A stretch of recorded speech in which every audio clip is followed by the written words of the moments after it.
Agreed to. The Honourable Leader of the Opposition. Mr Speaker, on behalf of the New Zealand Labour Party, I support that motion. To the families facing the awful uncertainty of what has happened to their loved ones, we in the House today offer our sympathy, our solidarity and our prayers. I think the whole of New Zealand is focused on the efforts to effect the recovery and the rescue of those still underground after last Friday's mine explosion. There is undoubtedly, after 4 days, growing frustration and even anger that rescuers have been unable to effect a rescue because of the high levels of toxic and volatile gases in the mine. But what I also saw when I visited families in Greymouth on Sunday was incredible bravery and resilience on the part of the partners, the parents and the siblings waiting to hear the news of what has happened to their loved ones.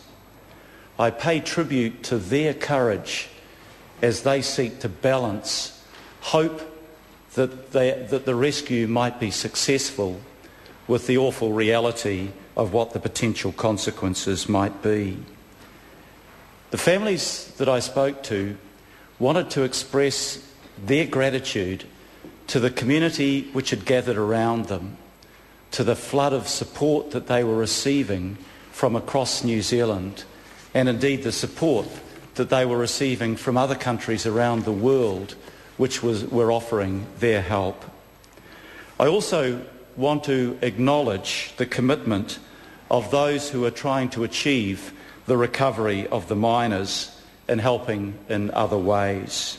Peter Whittle, the Chief Executive Officer of Pike River Coal, who is carrying an incredible responsibility and strain. Police District Commander Gary Knowles and Mines Rescue Unit Leader Trevor Watt. To Mayor Tony Cockshawn, to the NGOs, the Red Cross, St John's and Victim Support and others, to the EPMU and to local and national companies like Air New Zealand that are offering so much help, thank you for your efforts. To all of those in the local community who have offered their help, I want to express my admiration and gratitude. On Friday, a new class graduated from the Taiputini Polytechnic in catering. By Friday night, they were volunteering their efforts to do the catering for the families in their community. Could I also acknowledge my colleagues, Damien O'Connor and Rick Barker, who have stayed on in Greymouth to help where they can. Both Damien and Rick are born and bred coasters, and they know many of the families who are suffering at this time. I want to say that today and until the recovery can take place, our focus is wholly on the men underground and on their families.